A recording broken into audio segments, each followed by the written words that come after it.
Hi there, and welcome to another episode of Swim for Land, the mental health podcast.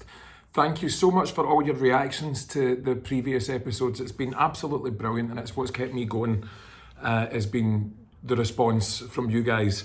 Thank you for watching and listening and for sharing and all that kind of stuff. This week, my guest is somebody who I've wanted to chat to for a while because I first noticed his music about a year ago. And then I noticed that he was talking openly about mental health. So this week, my guest is the fantastic Cameron Barnes. So without further ado, here he is. All right, Cammy.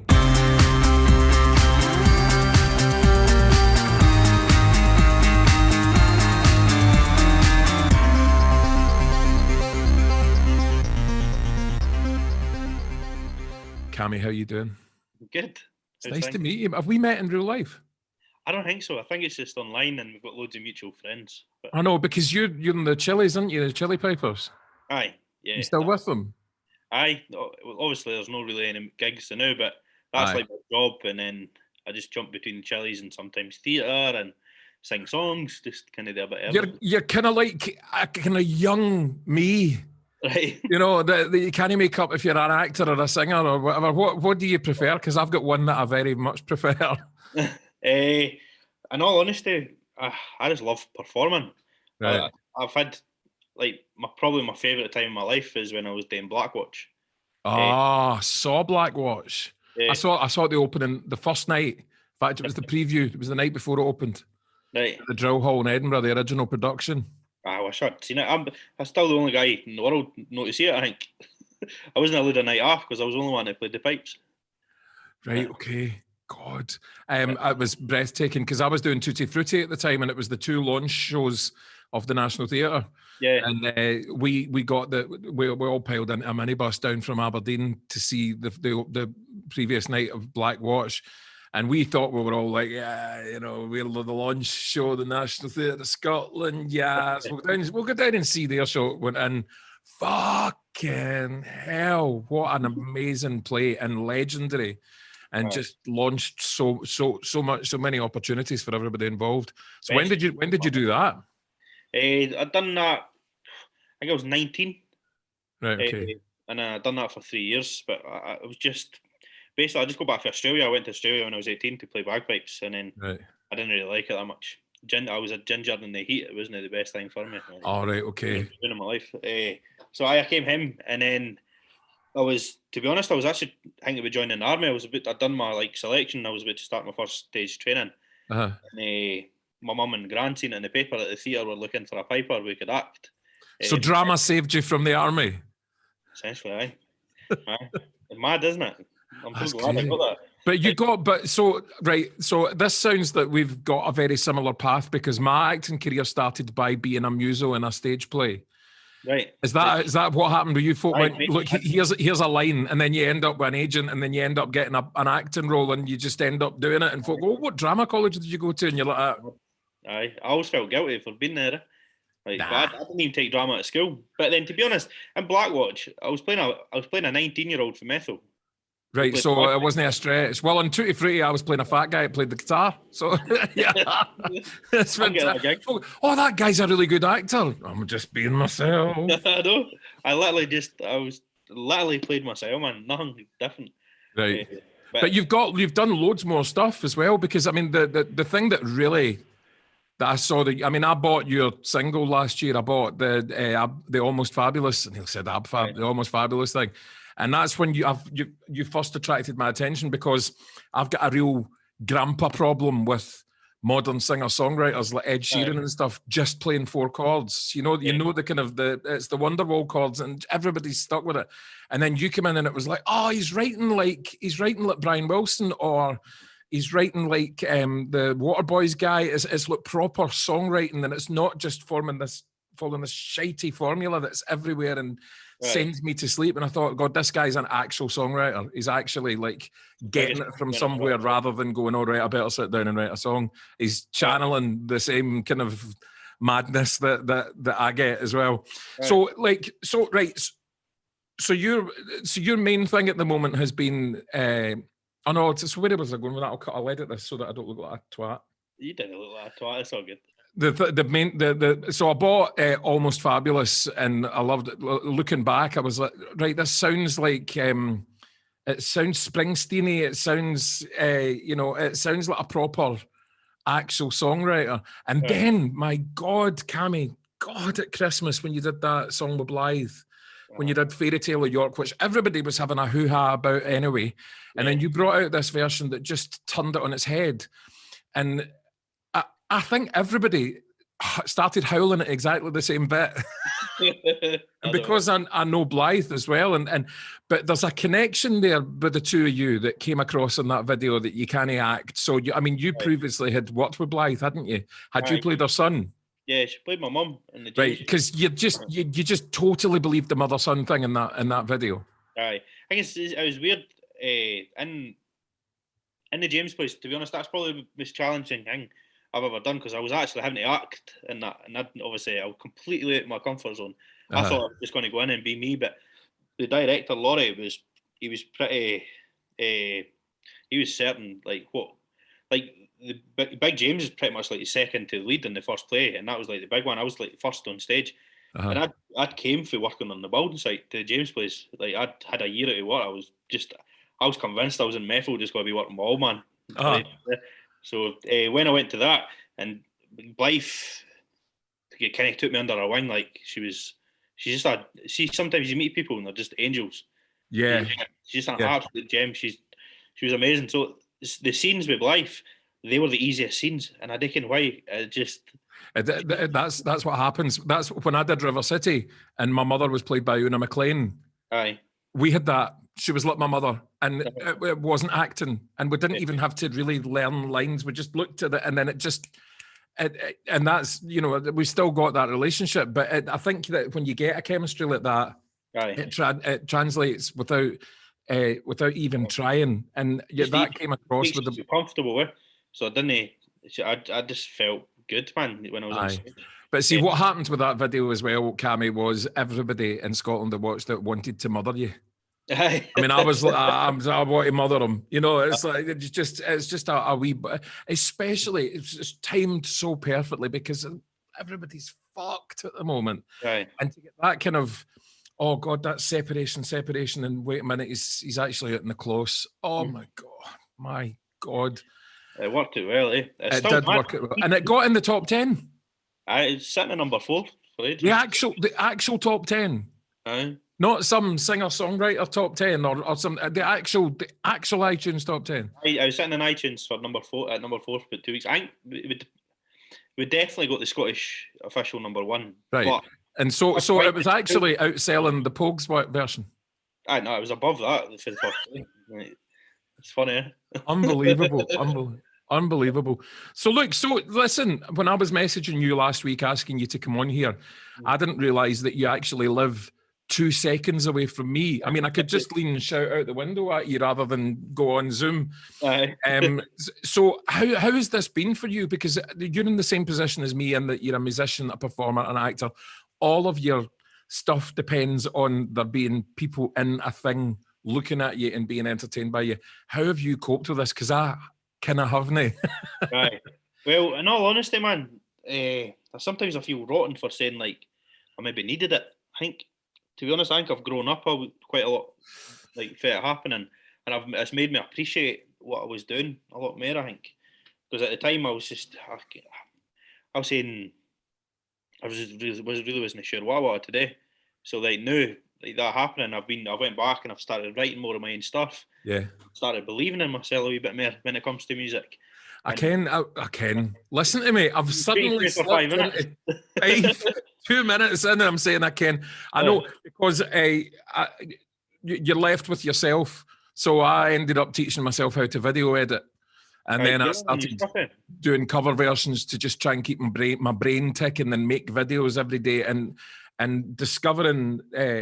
I'm actually surprised at myself that I have survived this, because going into it, if you'd told me a year ago this is going to be a year plus, I would have fallen apart, completely fallen apart. Aye, yeah, 100% on that. Like I went and got myself. Luckily, I was meant to be doing a job at NTS as soon as lockdown happened, and they held their word. that they paid me for the time that I was meant to be running. So I was quite, at the start I was a wee bit more comfortable. So I managed to get myself like some speakers. I got Logic. If anybody doesn't know Logic, I love Logic. I know it's to record your own music, but it's so easy. It's so easy. It's like pressing play and record on a tape recorder. It's so easy. So that I've learned new skills that I wouldn't ever. I've done my EP vocals myself in my house, and I was just like, so you get one of these bad boys. Mate, that's honestly my next paycheck. That's so I'm going to get that. This was so dear for what it is. I think I bought it about a year and a half ago, and I didn't sleep for about 3 weeks after I bought it because I was like that. Sure. Oh my god! But see, if I hadn't bought this thing, I wouldn't have been able to do all the stuff I've done the past year. See the amount of musicians albums that have been recorded on that mic. Apparently. It's beautiful. It's absolutely beautiful. The diversity you get from it. Anyway, we're getting a bit geeky. We're talking about microphones and stuff. I've actually got my favourite performance mic here as well. I've got my Electro Voice, which goes everywhere with me. I love that. But we'll do a microphone podcast separately. I know the microphone podcast. How shite does that sound? I know. So listen, buzzing about this, and we just spoke about microphones for the whole time. I know, but we could speak about microphones, guitars, and whatever. I kind of asked you. I was interested in finding out about you, Cammy, from a kind of music point of view, but also when I noticed that you had been sort of speaking out about mental health, I thought it might be interesting to talk to you about that. And I mean, I know nothing about you, and I know that you're a good songwriter and that you're a good guy, but I don't know anything about any kind of like mental health issues you've had. So tell me. Elaborate. To be honest, sometimes I don't know what's wrong. It's not like I've over the last maybe 3-4 years, it's the first time I've noticed that I had depression. I was quite bad. Okay. But sometimes I'd go for like 6 weeks and I'd be pure like high low, so busy, like the most proactive guy. Started a festival in Fife at a stadium in a week, and I'd be so busy, and then I'd crumble, and for like 2 weeks you couldn't get me out of my bed. I was just a mess, and I found ways of dealing with that now. That during lockdown, believe it or not, this was a constant thing for me, and one of the main things was I couldn't deal with how when I came off stage. This maybe sounds silly that I could go and perform in front of 50,000 people at Murrayfield and then come off stage and not be able to have a conversation with one person. I'd be coupled with anxiety. Look, I don't mean to butt in, right, but the loneliest I ever feel is when I come off stage from something that's went well. 100%. So when I said when I was doing Tutti Frutti in Aberdeen, because I've got a cat. Beat it. What is it? You've just said Dreamies. God, Dreamies are like crack cocaine for cats. When we were doing Tutti Frutti in Aberdeen, it was a massive success. We were like on stage and it finished with a big rock and roll number, live band, the whole bit. Everybody went off stage buzzing and went to the pub, and I don't drink at all. I don't ever drink alcohol. It used to be a huge problem for me, and I need to not drink. Yeah. And I would just be devastated every night coming off stage and going, oh man, I'm just, and I took myself off to Aberdeen Beach. It'd be 11 o'clock, 12 o'clock at night, and I would sit there for an hour and breathe. Sometimes I would paddle. It sounds mental, but I had to just decompress. Sometimes the loneliest place in the world can be on stage in front of loads of folk and coming off afterwards. And because you've used all that energy and you've used all that kind of all these feelings when you come off stage and it's just you and your own and everybody's clapping and going, I like that. And you're left going, I'm just on my own. I'm just I couldn't sleep. A lot of times I noticed this, see, looking back at Blackwatch now, right, in that 3 years, because that was heavy touring, that I had all that and I was too young and I didn't know what I was. And that's, a lot of times I was just a mess. But I had that many people around me, but I still felt lonely. It was weird. And it was the worst. But then see now, since lockdown, I've touched wood, man. But it's the first time in my life that I've felt like I've I think I've nailed it. I don't know. You know what I mean? Like, I remember around about this time, maybe no last year, the year before, I always thought, see, when I'm on tour and I'm around people all the time, I'm fine. And then when I get home, I get the tour blues, and then that's when I hit a wall. Yeah. That was really, really bad. But then it happened to me when I was in Germany. I come off stage with the Chili's, and I go back to my hotel, and I was just greeting. So the first time in my life, I'd just go back, and I was like, right, so what's going on here? And I couldn't figure out what it was. So when I got home, it's the first time I was just like, I asked for help. I contacted the lassie I can run a charity, and then they took me to therapy, and I went to therapy for 6-7 months. Man, what kind of therapy? It was just, you don't mind me asking. No, I don't know, just therapy. And she just I spoke about my problems, what was wrong with me. She asked loads of questions, how to deal with anxiety, and we done that right up to my King Tut show. Because I was so worried that I was going to feel like that leading up to that. Because I'd worked so hard for myself its first solo show, you know what I mean? Anxiety is a fucker. I want to be mentally on the button, eh? Anxiety is a fucker. Absolutely. I did one of these things on Facebook the other day where it's like, what was your favourite gig? What was your favourite food? What was it? And it said, what is the worst pain you've ever suffered? And I said, anxiety. And I've pissed out 2 kidney stones, Cammy. Right. And anxiety is soda. I didn't know what it was. I didn't know why I was feeling like that. I didn't know the answers. I felt guilty because I was like, I'm doing my dream job. I've always wanted to be a musician. I'm on stage. I make enough money to pay my rent every month. I mean, I'm living as a musician. That was always my dream. Yeah. And I didn't understand why I was feeling sad, and I was generally just. But you can see that sometimes with somebody that appears, or somebody that is really, really successful, and then suddenly you find out that they've just got this shadow. You know, like Robin Williams, or it doesn't matter who you are or how successful your life is or how well things are going. You can still get this fucking thing that just pulls you down. Did you? So you went down the therapy. Did you ever use medication? I never. She at the start she recommended it, and she thought I should go to the doctor. But for me, all my life, I've never. See if I had a sedative, I wouldn't. Some people would say I'm going to take paracetamol. I would never have it. I just. Right. I don't know. I've got another mate for Fife that's like that. It must be a Fife thing. To be honest, I think at that time, looking back on it now, with the way I was feeling, I probably should have went. But maybe would have helped me quicker. At the time, I was pissing off a lot of people, and it's our way, Cammy. It's our way. There's a lot of different ways to go with getting help. Right? Living better. Like my old man always says to me, is that a lot of the time it's how you live. See, if you live better.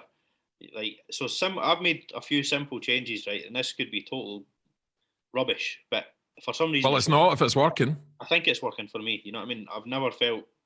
Don't get me wrong. Like the other couple of days ago, I felt I was slipping back in again, and then I just I stuck to the same things again. So basically, right, you've seen this room. I've moved into my living room, right? Right. This is so silly, man.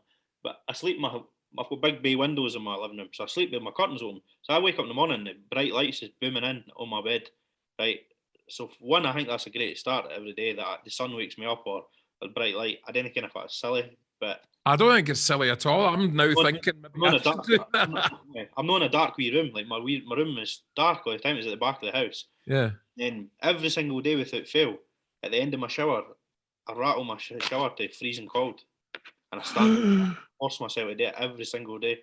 And I bought this bottle for Asda, and I drink 4 of these a day. Is that one of the bottles that texts you when you've had a drink? Because I had Ashley's story on, and she had a bottle that used to text you and say "well done" whenever you took a drink. I didn't get one of them. A fascist water bottle, because it would give you a row if you hadn't. It just tells you the time on it. So like by 10 o'clock, I need to drink to there. Right. So you just need to hit your goals. I think that's silly. But no, look, see if it's working, Cammy. Honestly, the things that I do. I mean, I'm a coffee addict. Genuinely, I can't do it. I have a breakdown every time. See, 2 coffees, my anxiety, my heart's like that. It doesn't really affect my anxiety. He said, suffering from anxiety, but it's like because I gave up alcohol and I gave up smoking and I cut down on food and it's like it's my last awful thing that I do, and I'm desperate to not have to give it up. But my morning, once I've had 1 coffee in the morning, I'm full of the joys of spring. It really, really, but it is probably a terrible, terrible addiction. But I'm farms and all that. Thing is, I should be used to it. Like all my mum does is drink coffee. Well, you're the coffee generation. You're in your 20s. You should be coffee daft. I don't know. I just didn't drink it. It's weird. I didn't really drink hot drinks that much because when I got a drink in my hand, that's what I drink it. So if it's hot, I need to like take my time. It's no. I reckon it's just one of these things. But now these wee changes for me, the new are kind of working for me. I think. But then I reckon it could be. Well, I did something similar. I realised probably just before Christmas when I was putting my Christmas tree up for just me, right? I was thinking, you know what? I'm not going to have any dinner guests or visitors. Not that I really had any anyway. I'm not going to have any visitors for a good few months at least. I might as well make the house a man cave, you know? So I rearranged the living room so that the couch was away in the corner. And my big comfy Fraser's dad chair was right in the middle of the room, right in front of the telly. And that's my living room. And my piano's at the window. And it's like, it doesn't make sense when you look at it, but it makes sense from a comfort point of view for me. I've got my Nintendo, my telly, my chair. Mm-hmm. Hey, this doesn't make sense. I've bought like a square. So I've got my desk here, my speakers, the keyboard here, right next to my bed. It's like this. Walk into this room, it looks terrible, but I could just go like that. Everything's at my hand. The Feng Shui folk must be going after fucking nuts.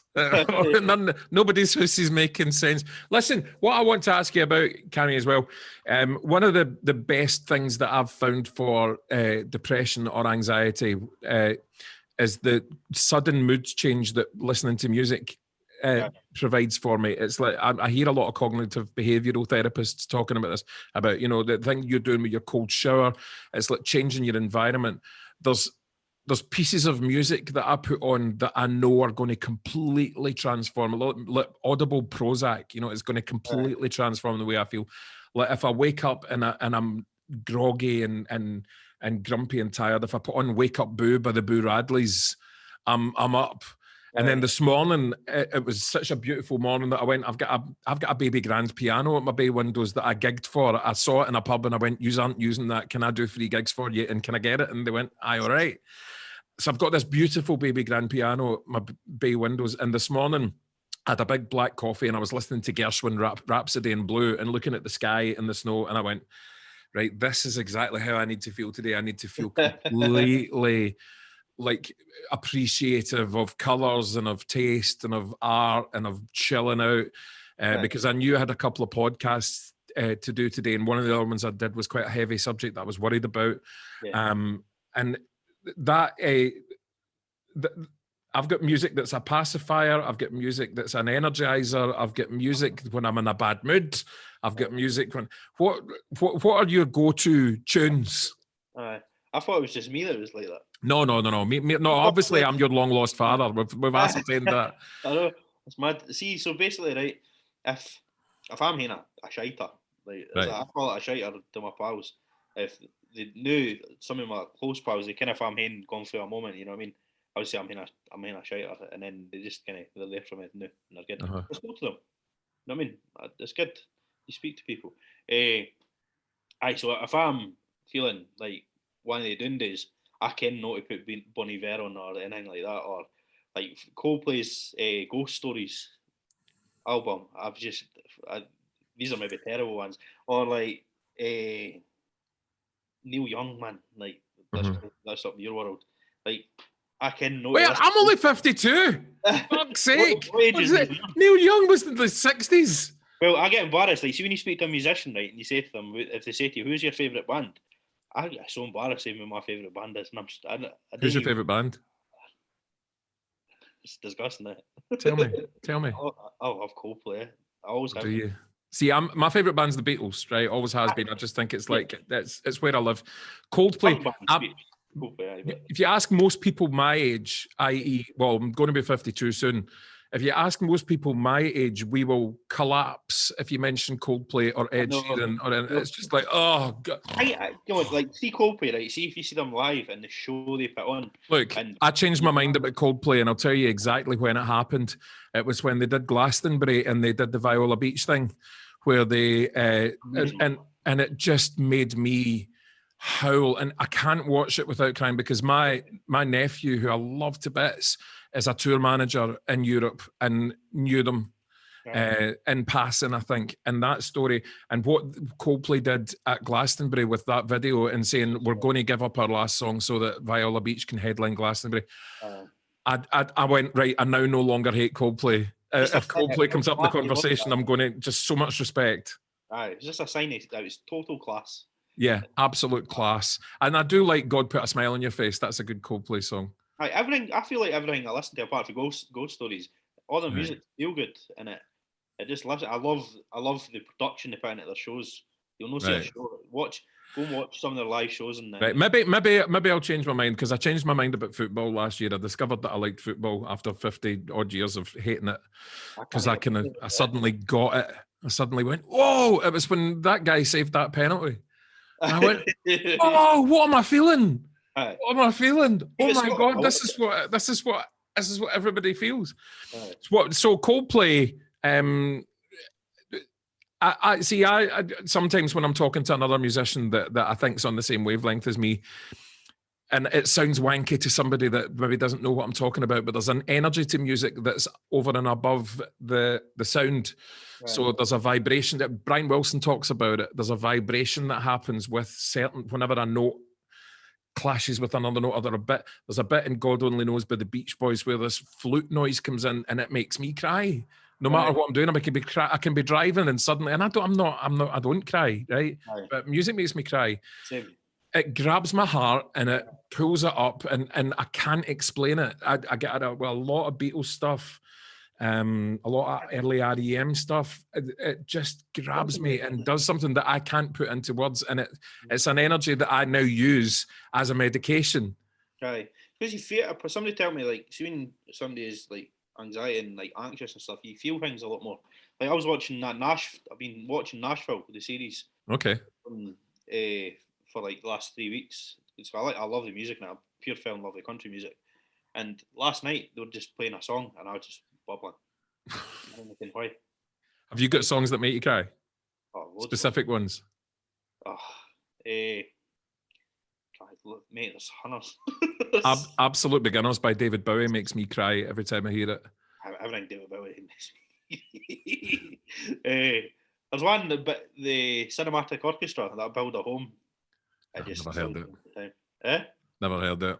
Oh, you'd love it, man. I'm a grandpa. See if it's not, I do lots of gigs where folks shout out requests and then they do this kind of human jukebox thing. See if somebody shouts out something that's after the millennium.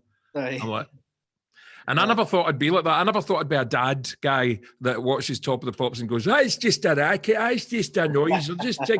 I've become, that's why I'm like, oh God, Ed Sheeran, oh man, Coldplay, oh man, right. And I just have turned into it. And now, I mean, I can't put on Radio 1 now because it's just, nobody writes a chorus anymore. They get to the chorus and it just goes, and it's just auto-tuned to fuck, and it's still these same four chords. It's moved into kind of electronic music now. It's still these same four chords, because obviously the teenagers that were singing with the four chords 10 years ago with the guitars are now writing for, they're now in their late 20s and they're now in a studio writing for the teenagers, and it's just the horrible kind of circle. I'm a moaning old prick. It's good. Because that means you're passionate about it and you know what you like. I know, but I used to hear people talking. Music, though. Sometimes I'll love somebody and then other weeks, overkill. I went for a stage. I'm not going to say it because I'm worried you're taking it anywhere and it's awkward. No, come on, what is it? I went for a stage listening to a guy called Foy Vance. I love Foy Vance. I've seen him live. Great. I went to see, who did I go to see? I think I went to see Bonnie Raitt. And she bored me to tears, right? Because every song sounded the same, right? So after 20 songs of jing, jing, jing, jing, jing, jing, I was like, but I think, was it her that Foy Vance was supporting, or was it Dolly Parton? Might have been Dolly Parton. It was in the Armadillo, and I saw Foy Vance, and he was stunning, absolutely stunning, and I bought his CD. It means every word, doesn't it? Oh, and it was like, it just came on, and normally I'm one of these people, it's terrible for a musician to say, but I can never be bothered with a support band. Right. And I went, I'll go in and see this guy. And he just and the whole audience was completely, you could hear a pin drop with the guy. If you could tell when a musician's gone through the motions, that's sometimes, and see, I'm not mentioning names, but sometimes when I was on stage for doing like a 6-week tour or something, I look at the other players on the stage, and I could tell they're just going through the motions. Yeah. But every song I'm hammering it, and in my head I always tell myself they've spent 15 quid on the ticket. This is a night out. They'll remember this for ages. You need to give them the best show possibly. I need to remember that stuff because I'm too grumpy. I'm so grumpy when I'm working. That's one thing. I every single show I do without fail, I'm lost in it, and I switch off and I go into like a character that's weird, and then I'm like there. I get that in some things that I do, but in the kind of run of the mill stuff, I do get irritated and just a grumpy old git. But there is stuff like what you're talking about, the lockdown, all the stuff I do every day now, which is it's not a means to an end for anything other than to keep my brain busy. But you're playing loads of people so much pleasure as well. But it does that wasn't in my brain when I was doing it. I was going, I just need to do this for me, and it's the therapy for me, and I feel as if I've got a purpose because I'm doing it now. And I do whatever song I wake up with in my head. So yesterday I woke up with Video Killed the Radio Star in my head for some reason. I went, right, I'll go through and do that. Sat all day, did it. Then made the video and then put it together. And then I say, well, I've done a day's work. And I don't feel like, because the other day I sat and played Luigi's Mansion for the entire day. And I'm in my 50s and I'm playing Nintendo. It's like, living your best life. Living my best life in my comfy chair with my telly right in front of me. It's ridiculous. I'm doing the same on TikTok. I'm making sure I can TikTok. Oh man, hours. You on it? Yeah, but I don't make anything. I just keep watching it, and you lose track of time. It's the best thing for musicians ever. Like I tell myself every single day I need to do two 60-second TikToks. They're belters, right? And I'll maybe go live for 10 minutes and sing a song. Right, but Cammy, you're a young guy. Make £10 a week on it. but you're a young guy. That's TikTok is not for the likes of me. So listen, Cammy, thanks for talking to me today. It's brilliant, and we've got plans, haven't we? I do. That's why music we're making, right? We have got plans. We are going to be, and this is an exclusive because we've not told anybody. We're going to, when this is all over, we're going to do some songwriting together. I'd love that, man. It's like father and son, old grumpy Coldplay hater and young. Let's make something amazing happen. Something interesting will come. It definitely will. It will. It'll be interesting. That's probably the word. Interesting. Cammy, mate, you're a belter. Thank you, pal. And let's make some music when this is done, all right? Love to, mate. Love to. Cheers, buddy. You take care.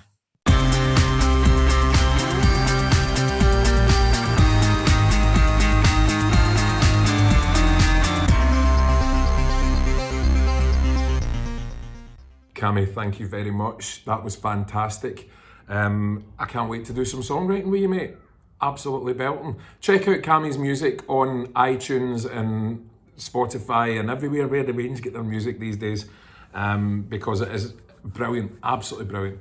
Thank you. Speaking of music, thank you to my sponsors, RHA Audio, who make these incredible earbuds, amongst a lot of other things. They come in this little case. Look at this. And it charges them as well, so you can get 44 hours battery life out of that. And they sound incredible. And I'm a headphone snob. They're my favourites, okay? Next week, my guest is going to be Sarah Frame, who is an amazing person. She talks about how she lost her son about 1.5 years ago to suicide. And it's a subject that I've wanted to talk about in this podcast, but I've not known how to do it or how to even ask somebody to talk about it.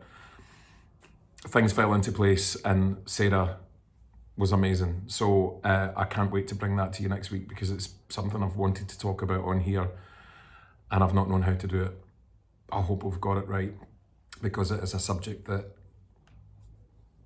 it's how do we talk about it? So next week that's going to be Sarah, but until then, stay safe and keep the heat.